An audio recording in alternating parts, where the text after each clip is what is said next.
Okay, let's talk about Jon Hamm. Handsome Jon Hamm. Listen, Jon Hamm knows a thing or two about playing a character who's wealthy but like a bit mysterious.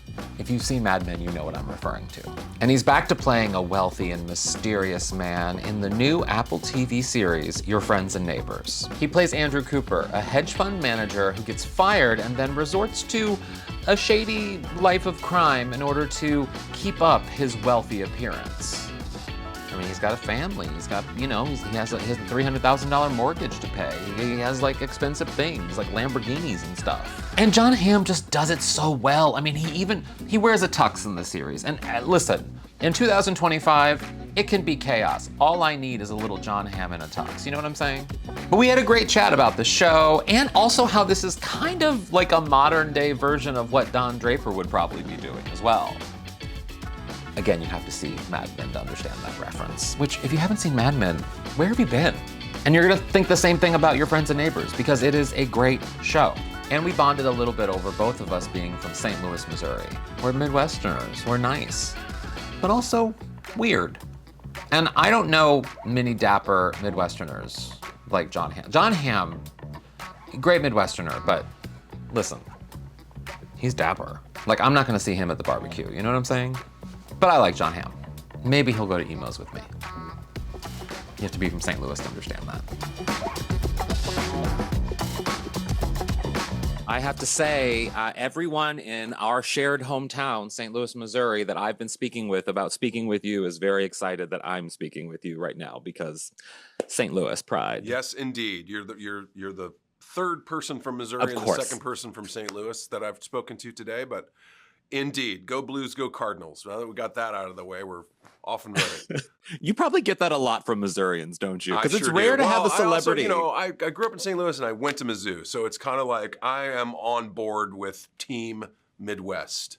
It's very true. You and John Goodman are the two that we have that we can really lay claim to. Hey, Ellie Kemper's right there. Don't forget Ellie. That's right. Ellie as well. You're right. I Indeed. forgot about Ellie. Yes, so definitely. Well, it's very nice to meet you. Likewise. So this show, the fact that it was already renewed says a lot about how much the executives really like this show, but it also says a lot about like why people are going to be so excited about this show. So what excited you about this story? I was a fan of Jonathan Tropper's work, not only his television and film writing, but his novels and short stories. I knew that he was a very gifted storyteller.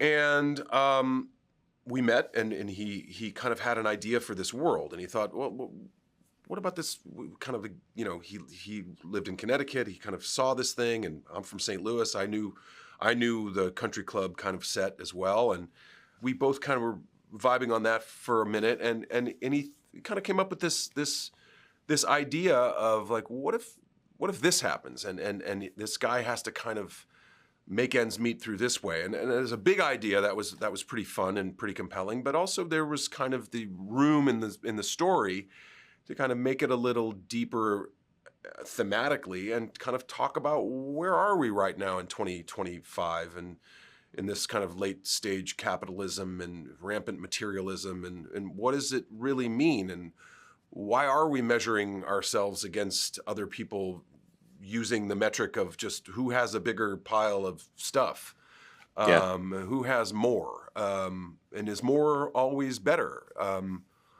and maybe it's time to have a talk about that, or at least show kind of a version of that. I mean, we're certainly not the only show that is trafficking in the concept of rich people behaving badly, for sure. If you want to talk about The White Lotus or The Perfect Couple or Big Little Lies, or the list goes on and on. But it's I think it's resonating because we're in a very weird place with absurd wealth at this moment in our collective culture. Mm-hmm.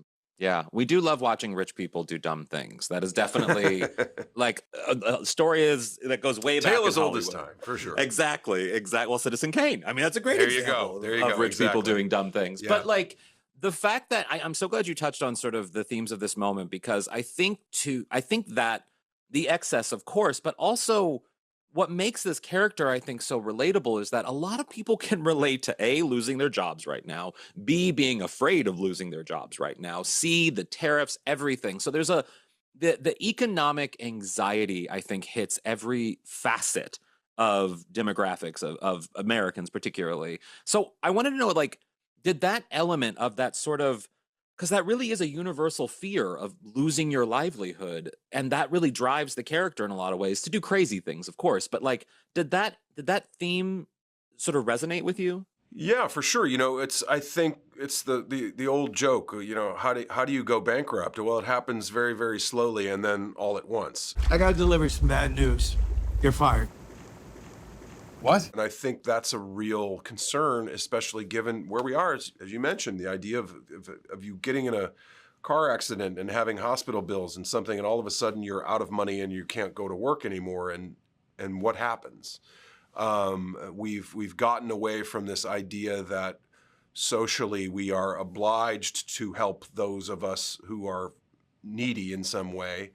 That's been recast as some kind of societal ill rather than a good thing, which is a real bummer, especially from people who consider themselves, Christian or people of spiritual faith in some way. But yeah, I mean, I think that this, not everybody can resonate with having to make their $300,000 mortgage or fix their $200,000 car.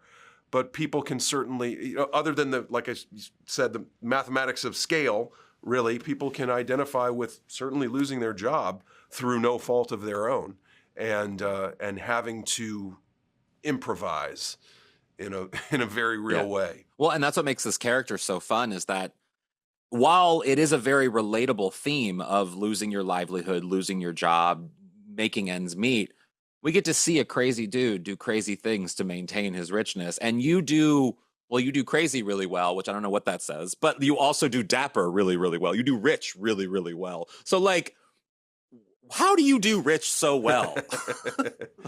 Hire a really good costume designer and a really good art department. I don't know. I've certainly been exposed to that side of the glamorous life for some time. While not necessarily being a participant in it, I certainly have seen it, and it is alluring. I mean, there's, who doesn't want nice things? I think we all do. That's the whole point of them, is that they are nice, and it's aspirational in many ways to want a better life. It's just defining that, and also finding your capacity to say, okay, well, this is enough. It's more is not always better, and more is not always more. It's sometimes enough is enough. That's a real cool lesson to learn in life too. Well, you also do a really cool balance between, I mean, everyone knows you can be funny, and this is not a comedy, but like, there definitely are moments where you have, especially with your character, you have this moment of that you get how ridiculous some of this stuff is. That the guy kind of like, there's a line of that some of the excess is a little ridiculous. And I think you as that actor you're a good vessel to sort of have that, because you get the two worlds. Very much so. Yeah, I think I'm really good casting for this. If I do say so myself. But yes, the absurd wealth is what we're looking at here too. And it's, the funny thing about where we are as a culture now is that people are exposed to this absurd wealth at such a young age. Through social media or whatever, there's 4-year-olds that are obsessed with Lamborghinis and want, Patek Philippe watches. And you're like, what? You should be like into Elmo. Like, what are you talking about? Like, this is bizarre. But hey, here we are. It's when you expose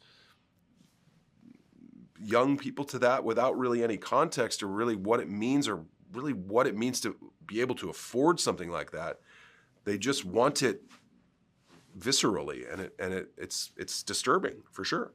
Yeah, well, and I mean, my boyfriend sent me a viral thing of this. It's all a bit, but it's a video of a girl. It's a series of videos of a little girl who used her mom's credit card to buy things online. And every video is just the mom being like, why did you buy the $4,000 TV? And it's supposed to be a joke, but I'm watching it like, this is terrifying. Yeah. Little kids are watching this. Yeah. You know?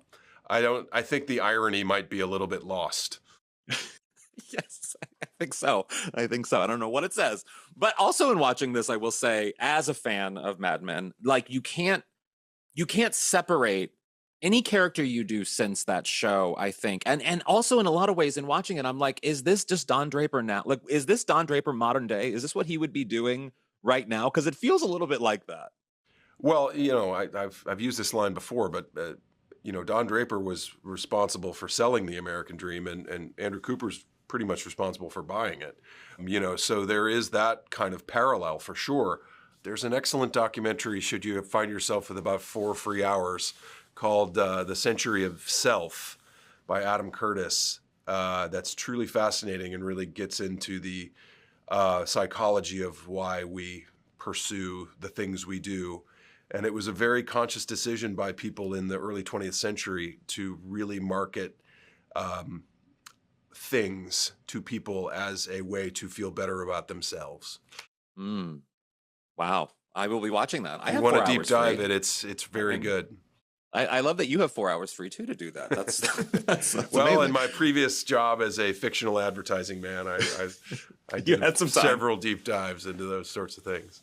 Well, but how does it feel? Because obviously you're doing press for this show, and this show is fantastic. But like to have people come to watch this show because they started that relationship with you because of that other show, and they've continued with so many other things you've done over the years. How does that feel to sort of have that connection with an audience? That must feel good as an actor. Yeah, honestly, it feels wonderful. I mean, it's testament to, you know, my endurance as an actor and my career and longevity, which are great things to have in a career. You know, it's a wonderful thing to have stickiness and longevity and something that people come back for, honestly. I appreciate it. I feel very confident in my place in the kind of industry that I've chosen, and I've earned my place, and I've worked very hard to get there and maintain it.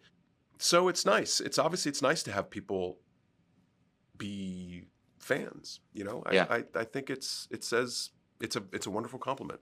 Yeah. Well, my last question for you is, I've been a fan of yours for a long time, and will continue forever as a fellow St. Louisan. But I have to say, the past few years, you have portrayed a chaotic mix of men in a way that I think says so much about you as an actor, from obviously Andrew Cooper in this show, but also Paul in the morning show, insane in another level. You had, you know, in Landman, you had Monty, and then Fargo too with Roy. All vastly different men in weird, chaotic ways. So like, do you intentionally, I mean, obviously you seek different parts and you seek different things, but there's got a part of you that goes from character to character. But it does feel like in these past few years, some of these characters, which you've been nominated for Emmys for and you've won awards for, they just feel so vastly, chaotically different in like a wonderful way. Do you seek that kind of difference? You know, part of getting to do what I get to do at the level at which I get to do it is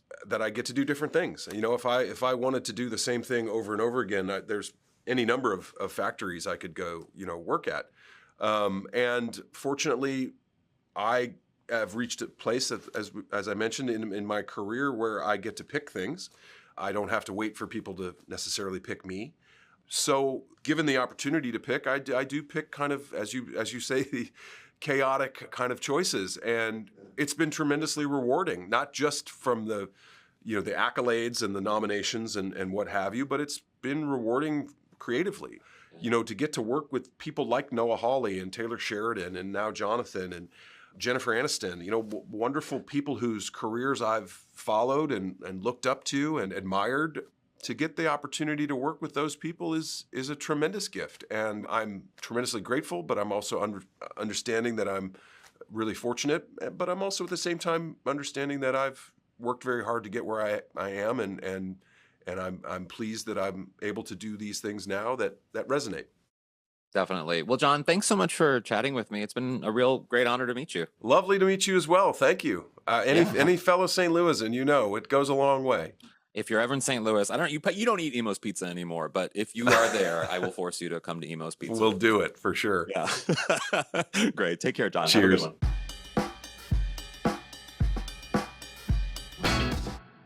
one. How are the kids? Oh, they're fine. Wife? Ex-wife. Well, I gotta deliver some bad news. You're fired. What? Viewed from a certain perspective, life boils down to a series of interconnected decisions. You get the house, the cars, the stuff. But how the hell could everything go so wrong so fast? Has anyone ever told you that you talk a lot? Well, I misplaced my inner monologue and my wife right around the same time. How you doing, Coop? You okay? Hey, you two. Can I just say, I love that you had such a friendly divorce. Hi. Hi. You know, it's getting harder to pretend that nothing's going on.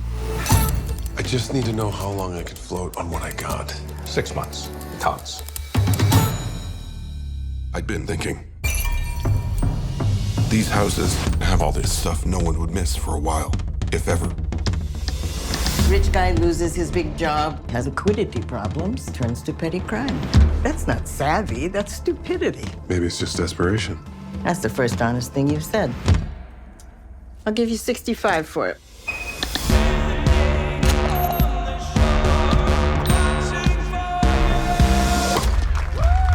Sorry, guys. Seriously? What were you doing that was more important than this?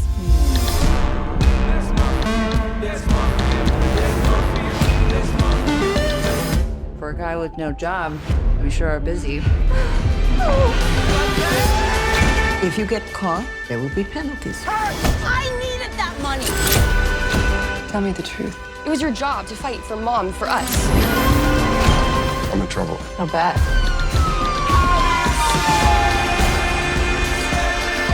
You ever look at something you've been staring at for so long, you suddenly realize you stopped seeing it a long time ago? It's not yours if you can't keep it. What'd you get up to last night? Oh, not much.